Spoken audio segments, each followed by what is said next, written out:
We are back in the USA today, in an area just north and west of Chicago, and we're looking at the Soo line, which is a railroad that's still essentially in existence, although it's completely controlled now by Canadian Pacific, and there's a reason for that. It basically connects the Chicago and Detroit areas with Middle Canada, or Midwest Canada, Manitoba, that part of the world. It's called the Soo line because one of the cities it serves is spelled S-A-U-L-T, but it's French, so it's pronounced Soo. And I'll just stop these guys when they come back around so we can have a little talk about them using the brake simulator on the fantastic gauge master controller. Now, at the front we have a junked Athean F7 chassis, and on top of that is a Bachmann. I'm assuming it's an F7, and Kitbash the two, that Frankenstein thing, put them together. The Soo line body work was quite badly damaged, so I repainted it back what I could, masking out the letters and doing a bit of weathering because it was a cheapo model, to give it that striking paint scheme, considering that it serves an area that has very heavy snowfall in winter, places like Wisconsin.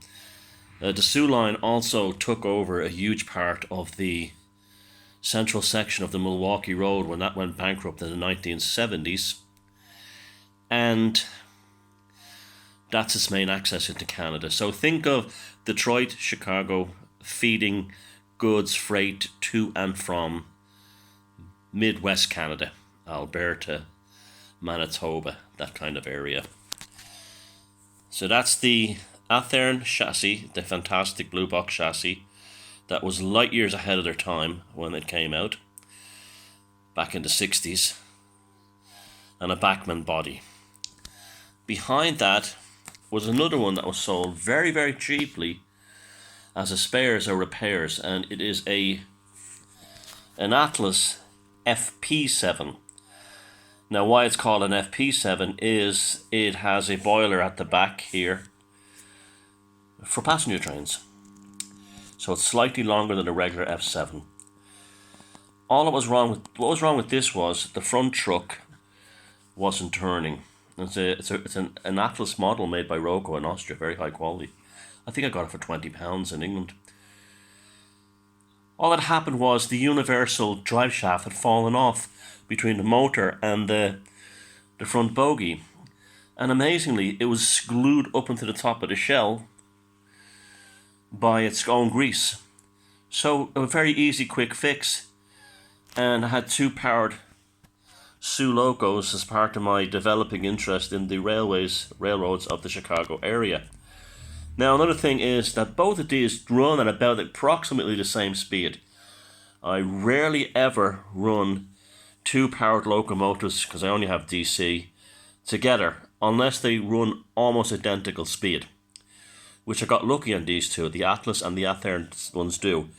If you ever have a situation where you want to run powered locos, what you do is you put if you run like a multiple lash up, say in American style locos, run them around the track and time them. The one that goes the fastest goes in the front. The one that goes in the slowest goes in the back.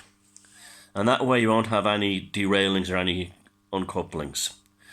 So we're going to take off the brake simulator on this, the Gauge Master Model TS. The best controller I've ever had. And allow this guy to go around. We have a nice mixture of boxcars. We have, like most things, none of them is new.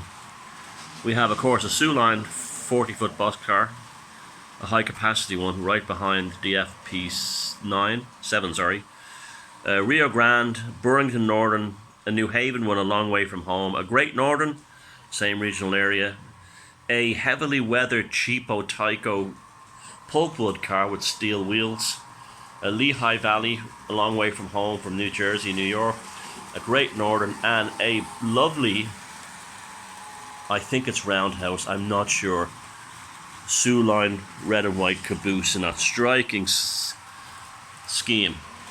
I always make a point of trying to have, even if I have to re-letter them and paint them myself, the right caboose for a US or Canadian loco, which reminds me, I don't have really any Canadian stock. I have to address that.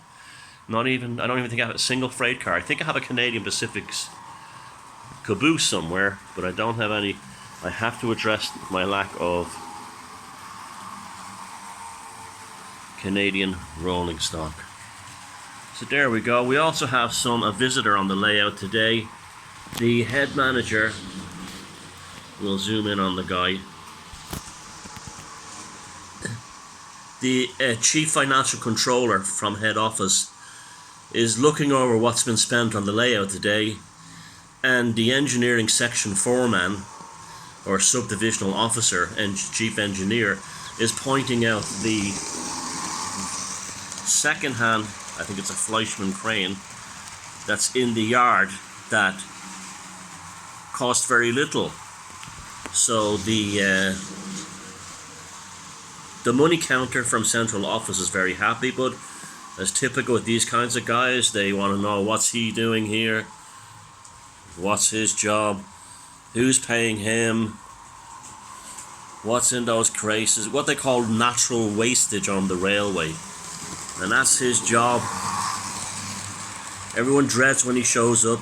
He stands there in his bowler hat, his hands in his waistcoat, and he's looking around to see if money is being properly spent.